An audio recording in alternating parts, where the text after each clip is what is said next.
दोस्तों, अगर ऐसा हो कि बहुत ही कम इन्वेस्टमेंट में हम हमारा कोई एक ब्रांड खड़ा कर पाए तो इससे बेहतरीन बात कोई और हो नहीं सकती।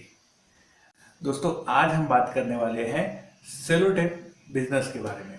तो आज हम बात करेंगे कि सेलोटेप बिजनेस में कॉस्टिंग कितनी लगती है, इसमें मटेरियल्स क्या लगता है, इसके लिए कौन सी मशीन्स यूज होती है, इसके लिए कितने स्पेस की जरूरत होती है, इसके लिए कौन से रजिस्ट्रेशन की जरूरत होती है। दोस्तों, आपने अगर हमारा चैनल अभी तक सब्सक्राइब नहीं किया है तो प्लीज सब्सक्राइब कर लें और बगल वाले घंटे को भी दबा दें, क्योंकि हम लाते रहते हैं नए नए बिजनेस आइडियाज और नई नई जानकारी केवल आपके लिए।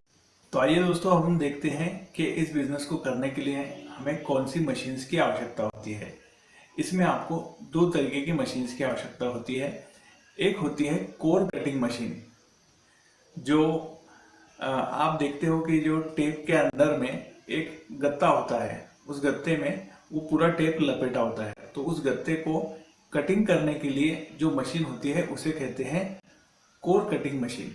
इसमें आप गत्ते को अलग अलग आकार में कट कर सकते हैं।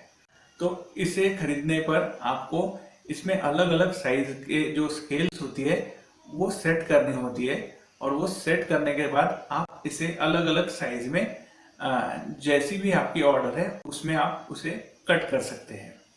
इसमें जो दूसरी मेन मशीन की आवश्यकता होती है उसे कहते हैं BOPP tape slitting rewinding machine.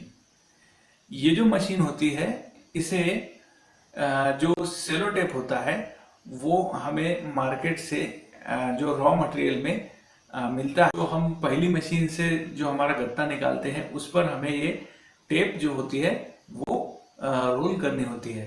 तो ये हम जो दूसरी मशीन है इसके द्वारा उसे सेट कर सकते हैं। जैसे आपने गत्ते को जिस साइज का कट किया है, आपको देन उसको दूसरे मशीन में डालना होगा, और दूसरे मशीन में डालने के बाद में आपको उसमें भी जो है साइज सेट करना होगा कि आप उसमें जो टेप है उस पर कितना चिपका सकते हैं, और मीटर के हिसाब से आपको वो जो टेप है वो चिपकानी होती है।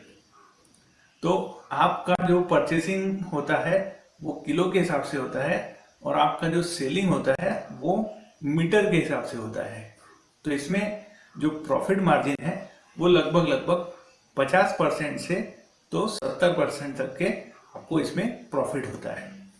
और इस बिजनेस को करने के लिए आपको कोई बहुत बड़े एरिया की जरूरत नहीं है। आप इस बिजनेस को घर से भी स्टार्ट कर सकते हैं, और आप घर की ही इलेक्ट्रिसिटी को भी यूज कर सकते हैं या कमर्शियल कनेक्शन भी आप ले सकते हैं। तो अब हम बात करेंगे इस प्रोडक्ट के मार्केटिंग के बारे में।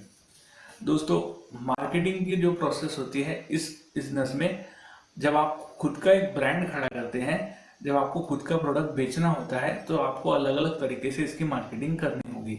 लोकल लेवल पर तो आप इसे पेपर ऐड कर सकते हैं, इसके होर्डिंग्स लगा सकते हैं, और डिजिटल मार्केटिंग कर सकते हैं।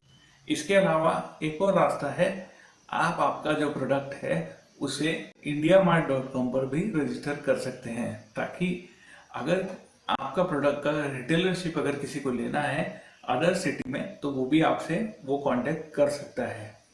तो दोस्तों, आपको इस तरह से मल्टीपल मार्केटिंग भी इसमें करनी होगी, और इस तरह से आप आपका खुद का एक बहुत बड़ा ब्रांड खड़ा कर सकते हैं।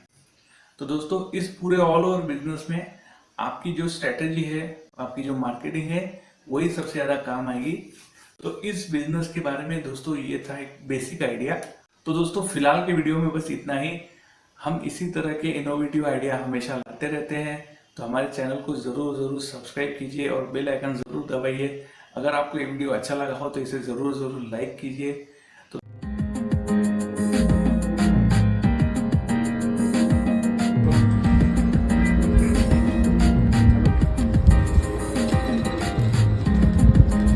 इधर से लाके